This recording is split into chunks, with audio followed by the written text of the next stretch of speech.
Salaki, yeah, my phone recorder doing that where it cuts off the video. So anyhow, you really think this billionaire that's rubbing elbows with all these powerful ass Edomites that's into these sick things like pedophilia and whatnot, you really think he just, somebody had to take the fall? I don't think he killed himself. I don't think because where's his body? Where's the proof? Anyhow, saying I remember they was talking about with Bin Laden. They said they threw his body into the lake. They just threw it. Right. Anyhow, saying all to say this, I'm gonna read a little bit of this article, go into some scriptures. Lord willing, is edifying.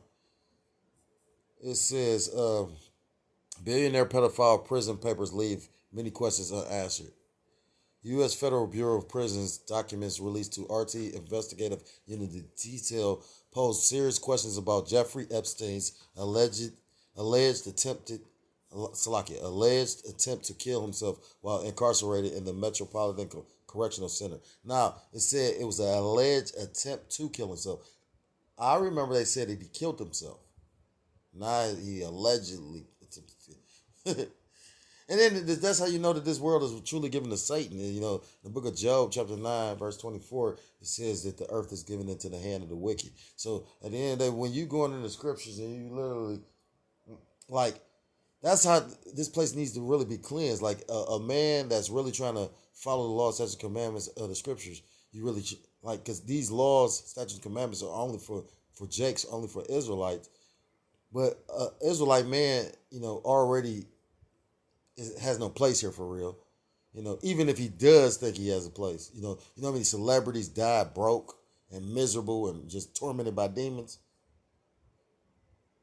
But you live in a society where the devil actually is ruling. So how you gonna ever get a fair shake? They hold symbol of justice in this fucking America, aka Babylon the Great, is a bitch blindfolded with some scales that's uneven. Remember what I just said. It's a female with a blindfold on with some scales that's uneven. The scriptures tell you in the book of Proverbs chapter 11 that a false balance is an abomination to the Most High God. That's why we say the Most High God creates good and evil. The scripture tells you that. So the Most High God is not all good and he's not all evil. He's balanced because it tells you in the scriptures in the book of Hebrews that the Most High God is the Father of spirits. So he controls both the left hand spirits, the demons, and he controls the right hand spirits, the angels, the righteousness and the wickedness.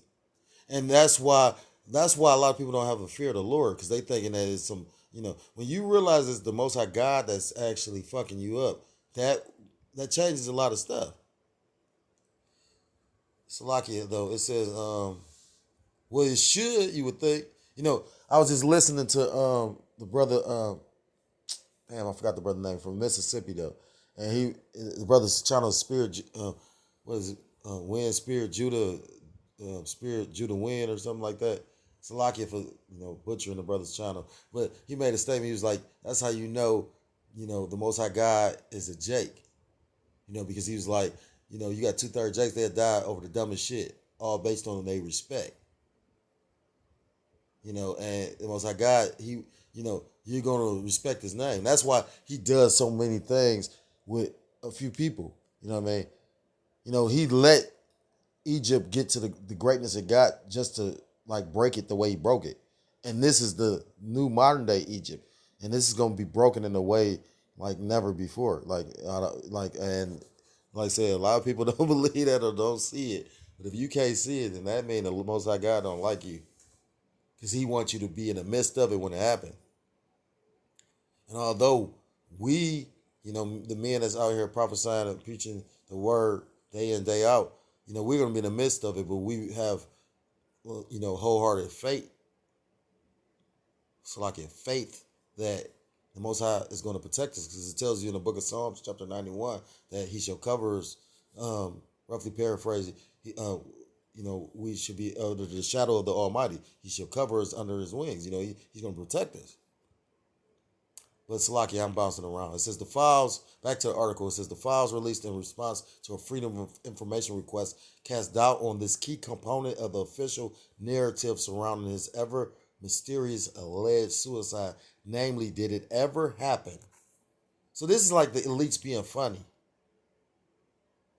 According to the established timeline of events, Epstein was found injured and semi-conscious on the floor of his cell in the early hours of July 23rd, 2019, 17 days after his imprisonment on the charges. And when you go into 17, you add them up, that's an 8. 8 means new beginnings.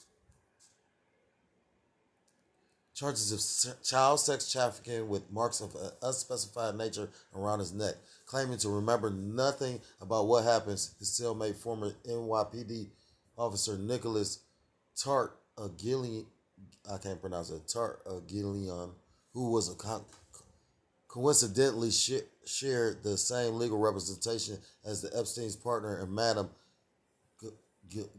Ghislaine Maxwell, likewise pleaded ignorance. So he said he don't know. The files show that within minutes of the alleged incident, attempted suicide by hanging asphyxiation was officially logged, although sections of the report describing what happened are totally redacted, as it is the name of the individual who authored it. In a report written by the doctor who examined Epstein around 5 hours later, Epstein's own account of how he sustained the injuries is too entirely blanked out.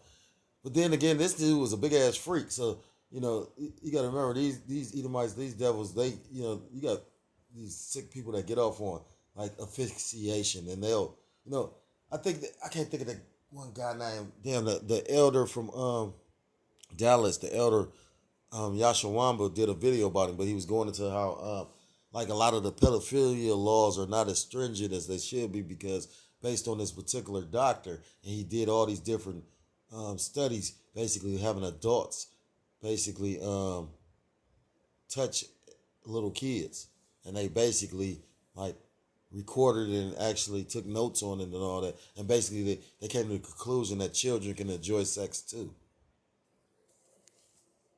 The following day, Epstein was taken off suicide watch and charged with violating Prison Code 228, tattooing or self-mutilation. He was subject to a psychological assessment, with one official suggesting most likely he will be found competent because he's not mentally ill, while another inquired as to whether or not Epstein was mentally capable of proceeding with the disciplinary process.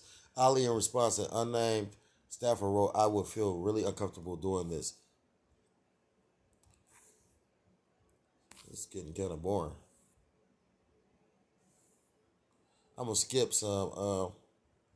After the psychological evaluation from him found him competent to take part in the disciplinary process, the files record the prison's brief investigation into the self-mutilation charge on July 30th. A resilient report noted that no witnesses were requested.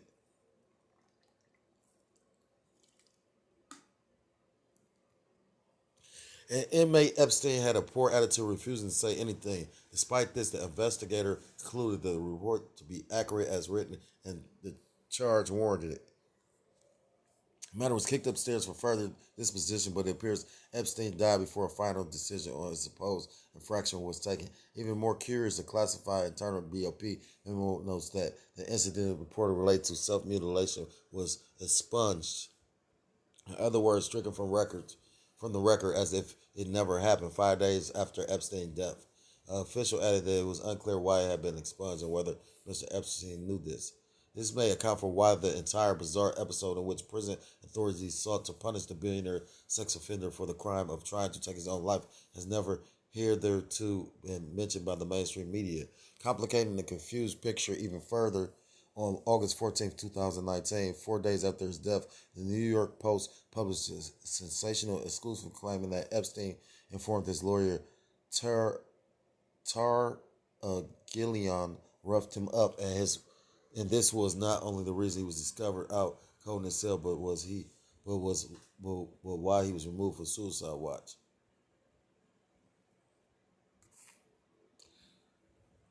The lawyer Bruce Barkett has vigorously disputed this account, suggesting the story was planted in the Post by a prison guard angry at Epstein for complaining at the deplorable conditions at the Metropolitan Correction Center. Moreover, Barkett records, just all these lies. That's the spirit. I'd be surprised if they later claim Nick attacked him because that's not what we were told all along, Barkett had declared.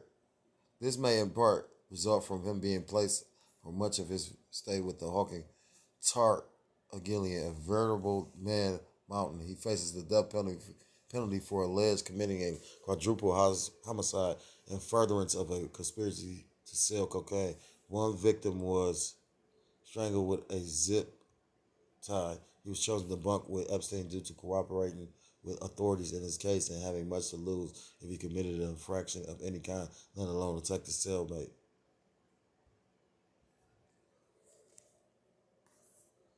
He's two fucking devils.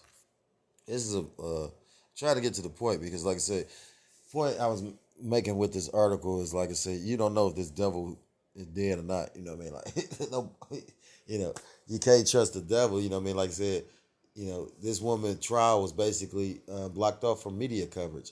They could come into if I was on trial, they could come in my trial, the public and the media. The public could just come into a trial. It depends on